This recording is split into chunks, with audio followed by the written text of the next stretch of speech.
Do you ever work in a cubicle? Then Office Space is your kind of movie.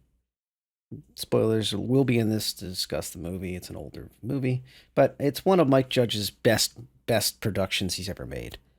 Office Space is the story of eventually three different employees of a company that they feel like they've been lost. So, in the words of some of the characters, they gave the best years of their 20s to the company, and some of them are actually going to be let go during a downsize or re envisioning of the company by the Daves, as they called it in the movie. The main character kind of has this moment where basically he is having like a mid age crisis quite a bit early due to his hypnotism that never ends, basically. And Ron Livingston, I think, really nailed it in that main character. So Peter Gibbons, aka the main character, is basically the vehicle for a lot of, at the time, Mike Judge, the creator of the show, in his own words, felt frustrations about corporate culture in the United States and I guess Western world, you could argue, at the time. And in once again, in Mike Judge's own words during interviews, he stated that since he has matured quite a bit and seen both sides of the coin, because Office Space can be argued that it's pretty negative towards management and towards the people who actually create companies, more kind of rooting for the little guy, so to speak, kind of the underdog story of the century. So, with all that out of the way, the actual plot is very simple. It revolves around Livingston, aka Peter Gibbons, convincing his two coworkers to help him commit a crime, basically steal money that's rounded off. And in his argument is that it doesn't hurt anybody because this is money that would be in tiny little fractions of a cent and put into an account that they own. And as his girlfriend at the time rightfully points out, that's kind of stealing. But in the desperation of his friends who are going to be let go, he convinces them to make this rash decision, and a mistake is made in the programming. And unlike in the movie Superman 3, they get caught much quicker, uh, which they cite. But the story kind of revolves around the aftermath of that action and their hilarious attempts at trying to fix the situation.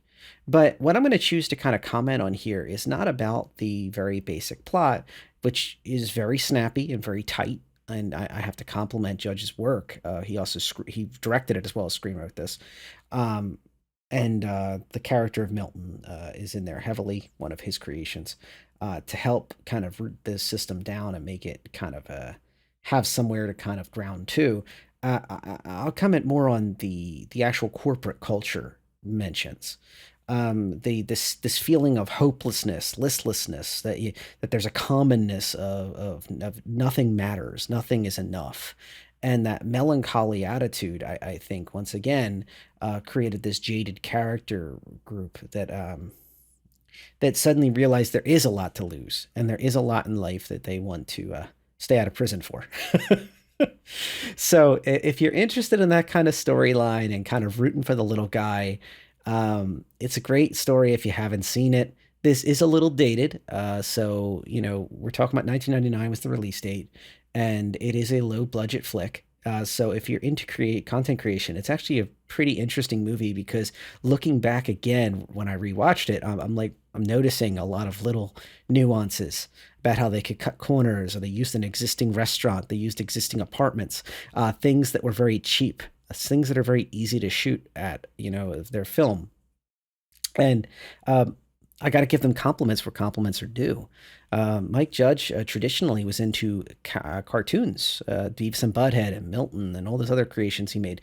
And this movie was very, very, very tightly put together and produced and out the door on a budget of only $10 million. So I have to say that it's very good.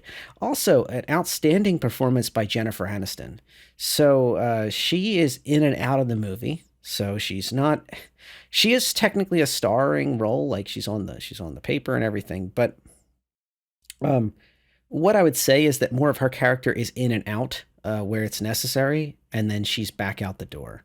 I'm curious if that was due to contract commitments, like she could only do so many days on the set, or if that was more due to that was how it was designed from the beginning. It would have been nice to see a little more of Jennifer Aniston, um, kind of keep it less of such a small group of people, because it does lean heavily on the three main characters, and once again their work through it, in my opinion. But yeah, if you want to see a printer get abused, it's your movie. If you want to root for the little guy, it's your movie. If you want to get a lot of good laughs and see some not good old fashioned humor, for the most part, it holds up. A little bit of it is a little modern sensibilities you might need to kind of look the other way on, or whatnot. But yeah, yeah, it's very youthful humor. It's very entertaining, and yes, as Mike Judge himself said, it was a time of his life where he was less mature, and but it certainly did the job back then.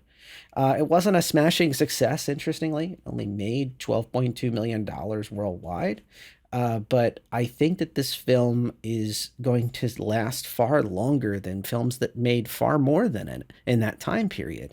I mean, I'm not talking about the Jurassic Parks of '96 or something, but but if we keep it within planet Earth terms, if we keep it into the same kind of category, I say that Office Space was a success. And I think it speaks volumes about Judge's future career, and that he has kept moving on past there.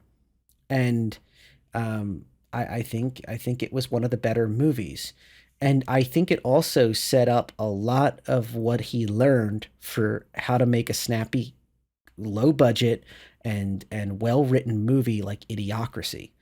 So it led to Idiocracy, and in my opinion, that's an interesting thing. If you watch this movie, then watch Idiocracy, you'll find that there's a lot of overlap in the design plot lines and thought. And he's also been involved in a lot of different shows. So once again, this was one of his major places where he could put his cards on the table, see where his career and life experiences led him, and then you can see that as a mile marker for his future career path. Highly recommend the movie if you haven't seen it already. It is a cult classic. It is a great movie. Give it a shot if you haven't. That's all I got for now. Thank you.